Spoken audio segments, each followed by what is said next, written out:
Hello, this is Brenda Thompson, your host for Just Show Up, the podcast where we talk to real estate agents from all across and really discuss the journey that got them into real estate, what their journey has been as an agent, the good, the bad, the messy middle, and get their stories on that may be helpful for newer agents who might be coming into the business as well. Love hearing stories from all of our podcast guests. And today we have Kimberly Woodard with us, and we're so happy to have you here. Thank you. Hi, Kim.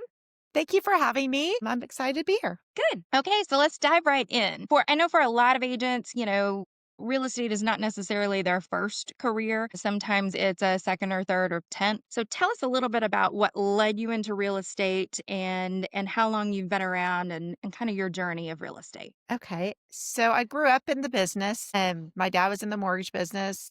So it was always something that was probably in my blood and just, I was always around it. It is in your DNA then. You're one of those rarities. It is a true story, but I went into a listing. My dad also did foreclosures and and he was in that marketplace back in the late 80s, early 90s.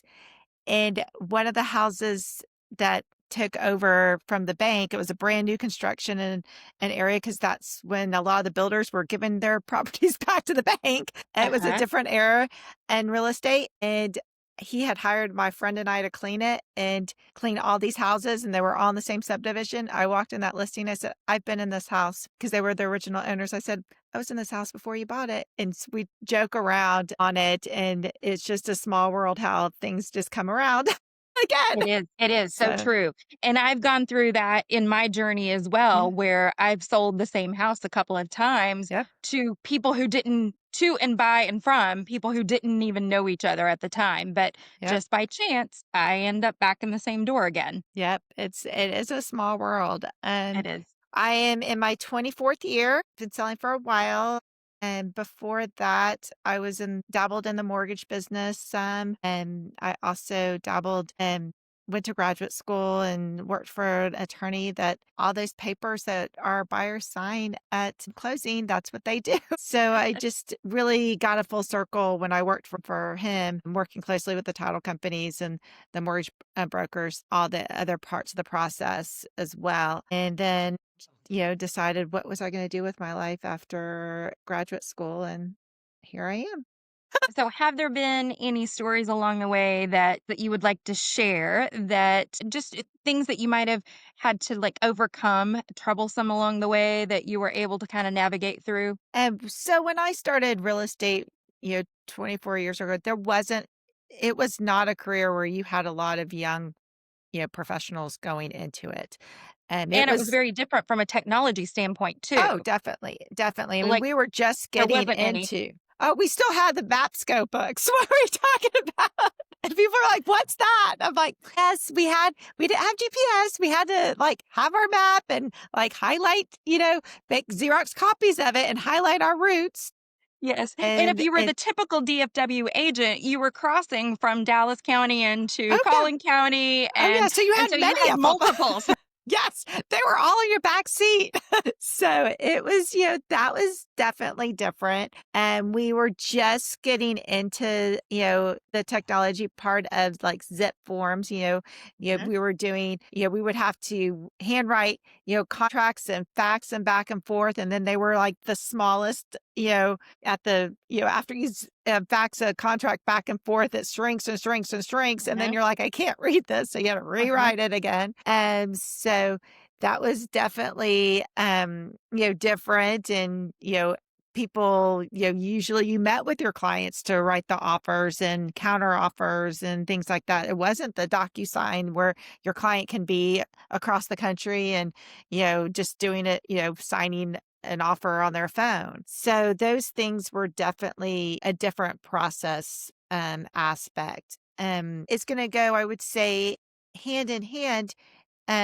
Yes, we did more print marketing, those things, but the fundamentals of getting the house prepped, making sure, it was show ready, those little things that you've always done. You've always wanted to make sure the house is presentable.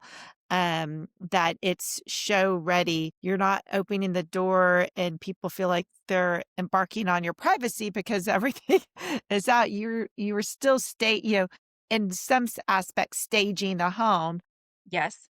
to like I think some of the TV, HGTV and all those shows have evolved where the expectations are a little bit different now, but the concept was always there. I mean, again, you wanted the lights on, you wanted Uh-huh. it to smell like, I had one client. Fresh apple pie, wasn't that Yes, one of fresh the off scents? or baked.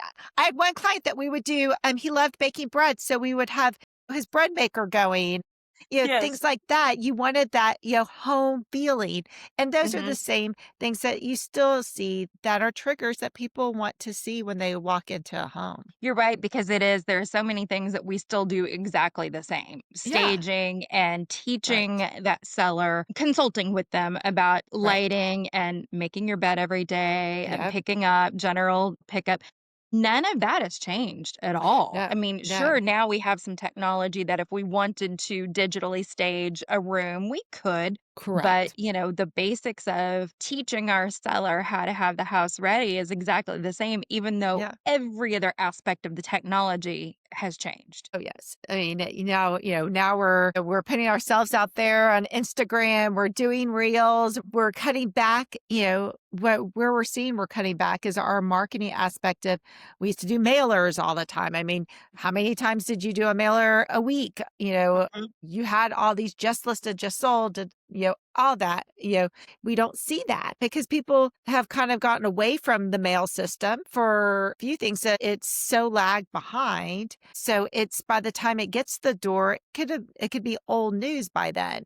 And with social media, you can put it out there and it's out there now. Yes. And people can see it. And that's what people want. They want the instant gratification. So, I mean, and again, when you do magazines, that's why we used to do magazine ads or newspaper.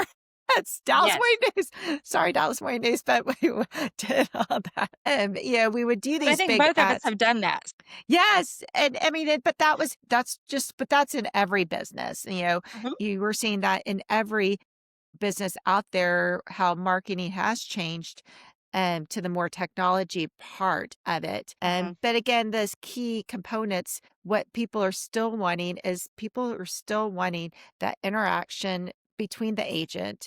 They want that person they trust and they want that connection. They want to find a connection. So I Mhm. don't feel like, there's all these talks too. People are so scared with, AI and evolving and everything on those, is my job going to go away? And I say no, because people still want that connection. A house is an emotional purchase It too. is. So you can't give that person that feeling when they walk in the door that that is going to be the home that they're going to build the memories of bringing their firstborn in or, having, marriage or, all of life's happening, celebrating the holidays with family and friends.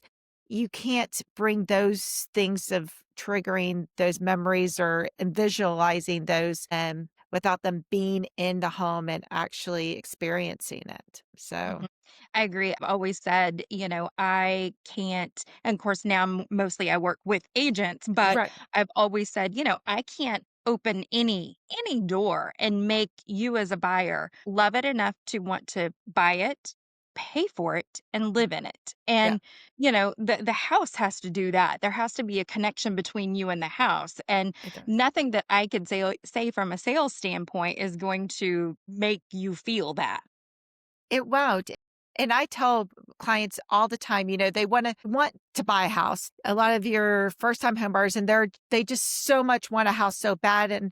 But I have to calm them down and say, it's gonna happen. I know it's easy for me to say when it's the right house, it's gonna be meant to be, but it will. You will get the feeling. And I've even personally, as a professional, had gotten that feeling. The house that Yes. I own right now, my old house, this house, I walked in the door. My younger son and I were in here. I called my husband. I had just opened the door, and I called before I even toured it. And of course, I done all my research. So I knew, the house, in and out.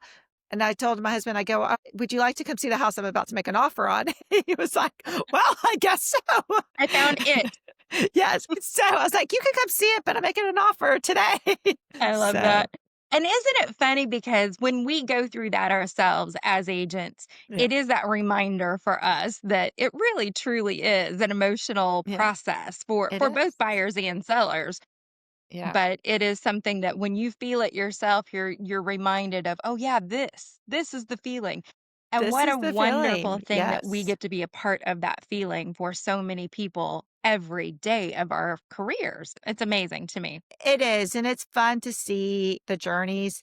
I had one, young couple, and when we first met, she really wanted a one story, or a one Uh-huh. and a half, maybe if it was a one story, if it was a two-story, maybe it just had a bonus room or something like that.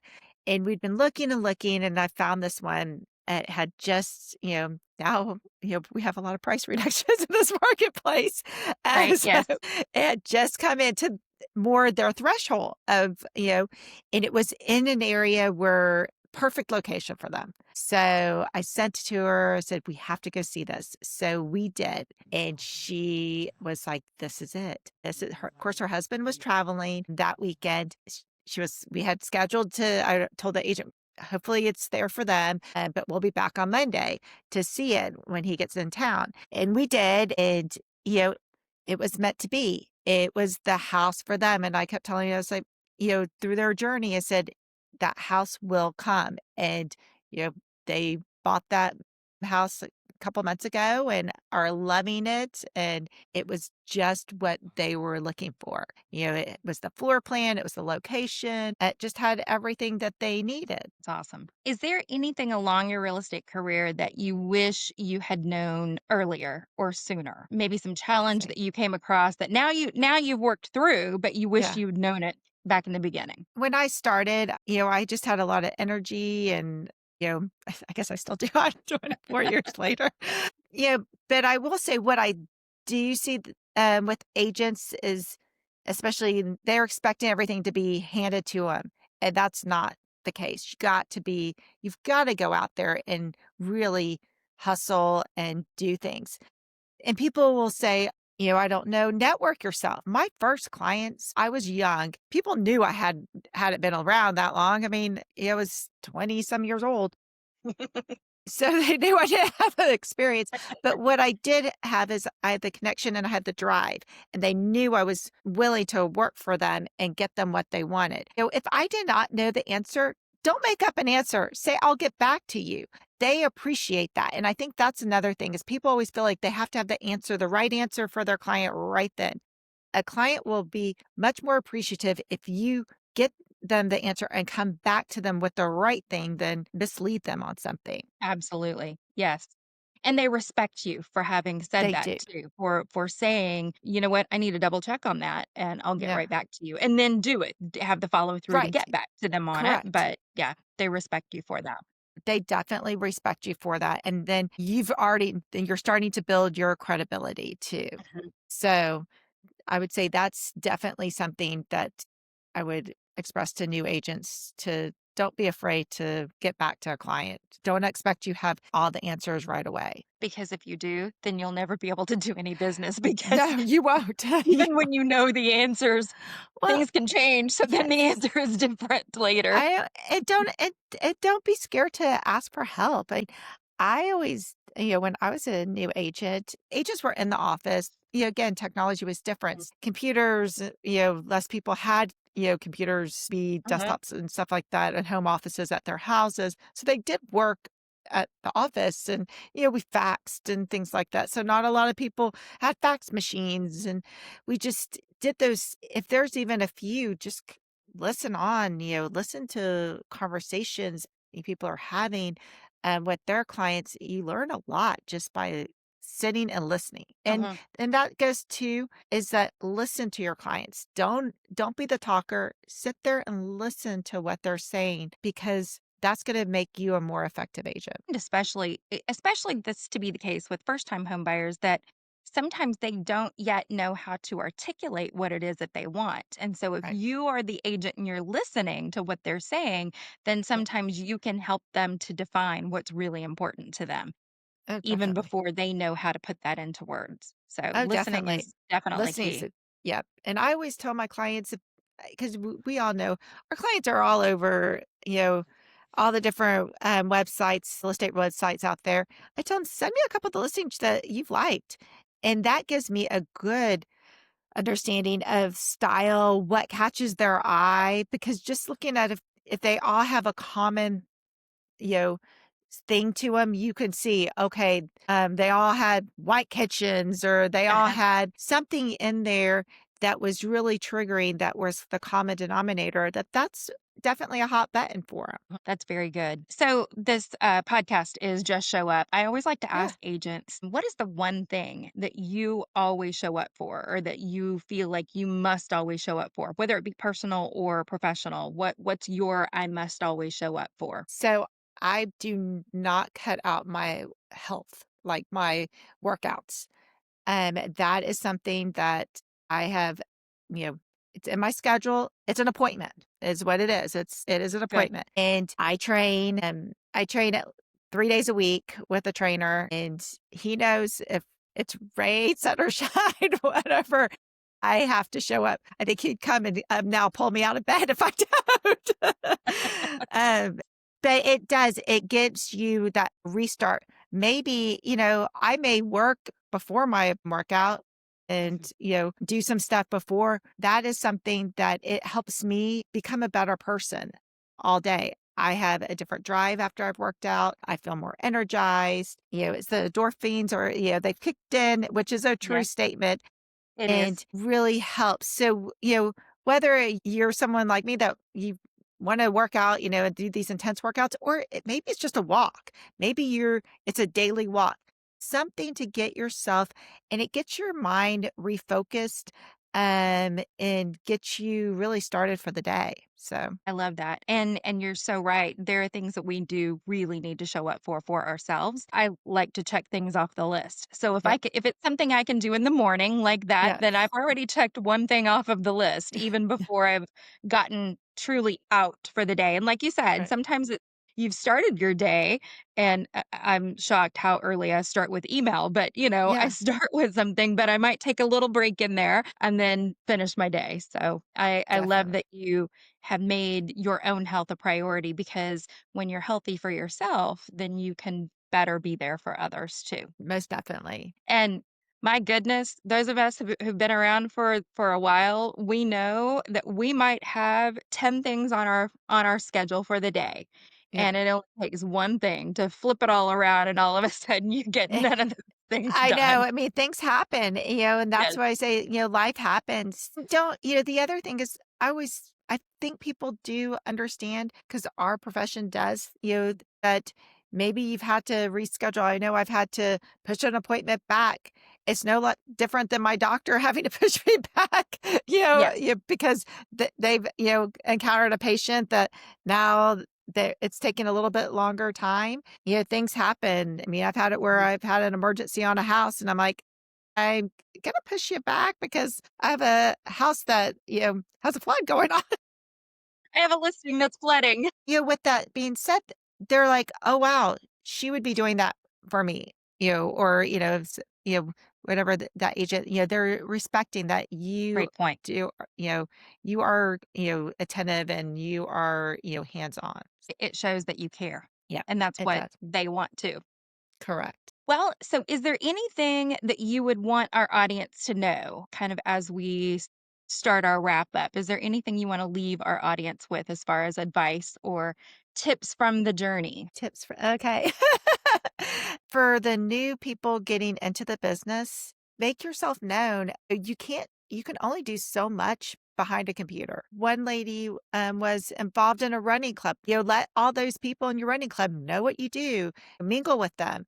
It doesn't have to be, everyone thinks that they have to go to business networks and things like that in order to get business. Maybe you are the one that goes to cycle class every Tuesday and you know everyone and you guys socialize. I mean, I have a tennis play competitive tennis. I have a whole tennis network. You know, all those different things where people you're engaged. I mean, I do a lot of community service as well, but those were things that I've always done. And, people knew that, I was selling real estate. But I think it's as a newer person, letting your friends know, oh, this is what I'm doing now is really because people like to work with people they know as well. They like to, they like that comfort. Again, it's a very people connecting business. So, It's so true. And what I like about that advice is you doing things you love anyway. So yeah. you're already going to be there, whether it be tennis or Hmm. cycling, or Yeah. you're already going to be there. And this gives you purpose for being there above Right. the initial one, and just networking. I think we forget. I love networking groups, don't get me wrong, but that's not the only place you can network. You can Right. network in any of the other functions or social gatherings that you were Definitely. doing, and not in a way where I never wanted to feel like I was being too salesy either, but Right. just my natural networking with the people I'm already with. Oh, definitely. You're probably the same way as every time I go to, we're about to get in the holiday season. I mean, every cocktail party I'm going to go to, someone's going to ask me about the real estate market. I mean, it Absolutely. comes into the conversation. And Yes. so you're always on, I guess. You're absolutely right, and it is at any kind of a cocktail function that you're at, a charity function that you're at, Yeah. that you think about it from the other person's perspective. If they know you're in real estate, that is their easy conversation Hmm. starting point to come up to you and say, Yep. "Hi, how are you doing? How's the real estate market?" That's an easy, like, Yep. conversation opener for them, and I applaud them for doing that. It's just up to Yeah. us to be ready with an answer, Yep. and the market is always different, so It's always our different. I said, answers are different. which ride on the roller coaster would you like me to tell you? Well, Kimberly, this has been a lot of fun today. I It appreciate you being has. with us and Well, sharing thank you. your tips of the journey and your pathway Definitely. along. So, and I've enjoyed having you with us, and I thank you very much. Well, I appreciate being on your show. Thank you so much, Brenda. This episode has been sponsored by HomeSmart Stars. Agents, do you feel unseen, unheard? Maybe wish you had better commission? Maybe wish that you were welcomed and encouraged to just show up as you are and be your true authentic self and have all the training and support and tools to help you thrive in your real estate career? If so, then you need to reach out to HomeSmart Stars and make HomeSmart Stars your home for real estate.